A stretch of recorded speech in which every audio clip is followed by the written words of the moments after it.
ഇവിടെ ഒരു ഗ്രില്ലുണ്ട്, ഇവിടെ ഒരു പടുകൂറ്റ ഗ്രില്ലുണ്ട്, ഇതും ഗ്രില്ലാണ്. നല്ല രീതിയിൽ ഒന്ന് സ്പ്രേ അടിക്കണം.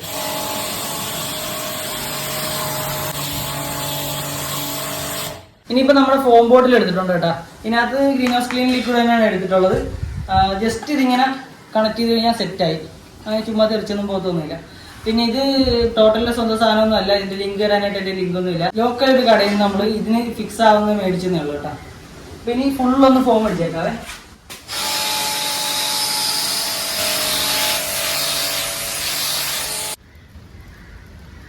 ഇനിയിപ്പോൾ ഒരു 5 മിനിറ്റ് ഇതിങ്ങനെ കിടന്ന് അഴുക്കൊക്കെ ഒന്ന് അലിഞ്ഞിറങ്ങട്ടെ. എന്നിട്ട് നമുക്ക് ഫുള്ളായിട്ട് ജസ്റ്റ് ഇത് മാറ്റിയിട്ട് മൊത്തത്തിൽ റിൻസ് ചെയ്തെടുക്കാം. അപ്പോഴത്തേക്കും ഫുള്ള് സെറ്റാവും. സിറ്റ് ഔട്ടുകളിൽ മാത്രമേ നമുക്ക് യൂസ് ചെയ്യാൻ പാടുള്ളൂ. അല്ലാതെ റൂമിനെയൊക്കെ അകത്ത് ഉപയോഗിച്ച് കഴിഞ്ഞാലേ ഭിത്തിയൊക്കെ നനഞ്ഞു കഴിഞ്ഞാൽ വീടിൻ്റെ ലൈഫിനെയും അതുപോലെ ഹെൽത്തിനെയൊക്കെ ബാധിക്കും. അപ്പോൾ അതുകൊണ്ട് ഈ ഒരു മെത്തേഡ്, ഈ ഒരു ട്രിക്ക് നമ്മൾ ഇതുപോലുള്ള സിറ്റ് ഔട്ടുകൾക്കൊക്കെ ഉപയോഗിക്കാറുള്ളൂ.